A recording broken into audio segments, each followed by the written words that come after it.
How many of you? 13. Brilliant. You have been. इनकी गुफा में फंसे बच्चों की बात बता। आज साथ ऑपरेशन थम लुआंग का क्या है India connection? In the north of Thailand, in the Chiang Rai district, lies the Tham Luang Cave Network, a narrow network of caves which is to the wild.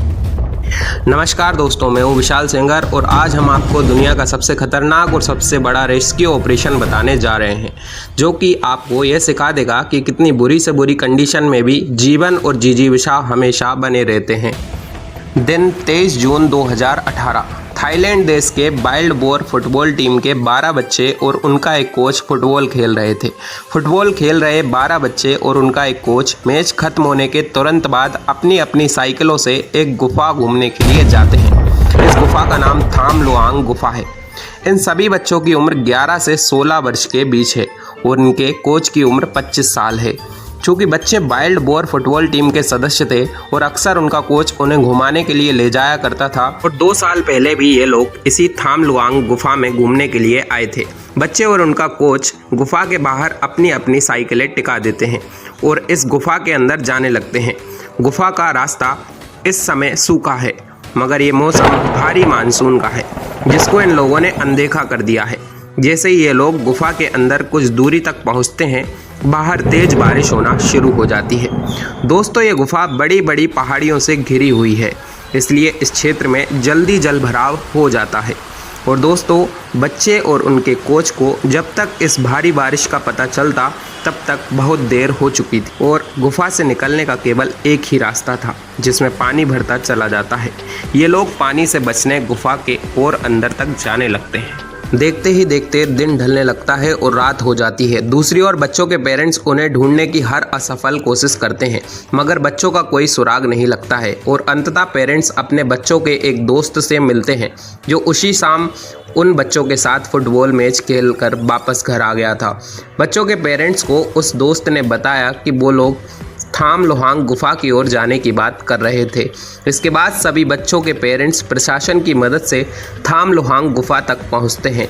और फ्रेंड्स, थाम Luong गुफा के बाहर रखी coach और बच्चों की साइकिलों से उनके पेरेंट्स और प्रशासन वेरीफाई करते हैं कि ये बच्चे इस गुफा में ही फंस गए हैं।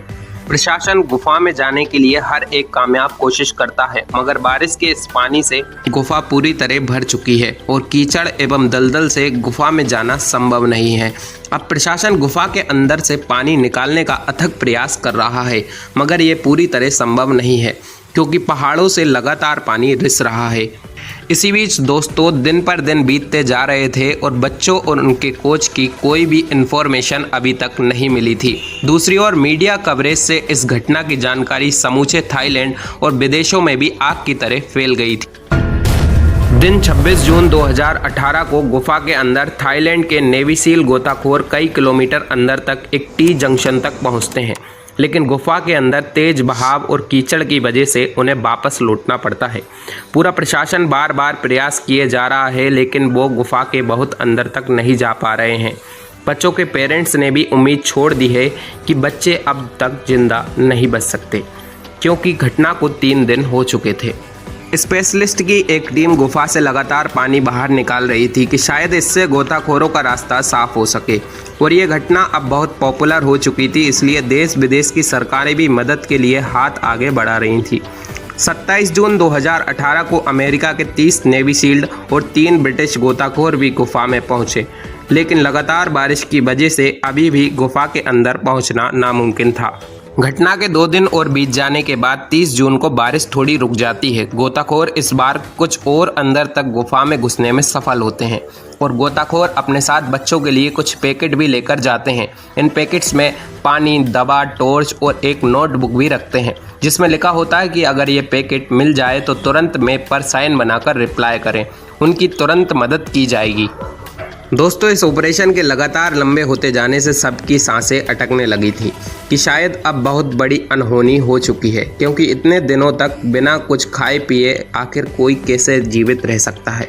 मगर रेस्क्यू ऑपरेशन में लगे लोगों को उम्मीद थी कि गुफा में फंसे बच्चे जीवित होंगे और गुफा के अंदर एक ऑपरेटिंग बेस बनाया जाने लगता है। और फिर दोस्तों, बारिश बंद होने के बाद नेवी सील के गोताखोर आगे बढ़ते जाते हैं और दोस्तों 2 जुलाई को गुफा के करीब 4 किलोमीटर अंदर दुर्गम रास्ते को पार कर गोताखोर को एक बड़ी चट्टान नजर आती है जहां बिल्कुल भी पानी नहीं पहुंचा था और इसी चट्टान पर उन्हें सभी 12 बच्चे और एक कोच जिंदा और सही सलामत मिलते हैं। पूरी गुफा में खुशी का माहौल बन जाता है। इन गोताखोरों से बच्चे पूछते हैं कि आज कौन सा दिन है और हम सब लोग यहाँ से कब बाहर निकलेंगे। गोताखोर उन्हें जवाब देते हैं बहुत जल्द। दोस्तों आपको ये जानकर आश्चर्य होगा कि घटना के पूरे 9 दिन बाद ये बच्चे इस गुफा में मिले थे और बच्चे 9 दिनों से भूखे थे। गुफा की अंधेरी में उन्हें दिन और रात बीत जाने का होश भी नहीं था। वे सिर्फ पानी पीकर ही जिंदा थे। लेकिन उन बच्चों के जिंदा होने में बहुत बड़ी भूमिका उनके कोच की भी थी, जो उन्हें बार बार मेंटली स्ट्रॉन्ग रख रहा था। कोच बच्चों को बार बार कहता रहा कि इंसान बिना खाने के भी महीनों तक जिंदा रह सकता है और हम जरूर बाहर निकलेंगे। लेकिन दोस्तों ये इस घटना का हैप्पी मोमेंट नहीं था। अभी तो जिंदगी इस गुफा के दलदल और कीचड़ में बहुत ज़्यादा गोते खिलाने वाली थी। जैसे ही गोताखोरों ने बाहर आकर ये बात सबको बताई कि बच्चे मिल गए हैं, सभी ने राहत की सांस ली और अब प्रशासन इस ऑपरेशन को परफेक्ट ऑपरेशन बनाना चाह रहा था। सबसे पहली चुनौती बच्चों तक खाना पहुंचाने की थी, क्योंकि बच्चे 9 दिनों से भूखे थे और ऐसे में डॉक्टर्स की सलाह थी कि बच्चों को लिक्विड फॉर्म में ही खाना दिया जाए, क्योंकि सॉलिड फूड से बच्चे बीमार हो सकते थे।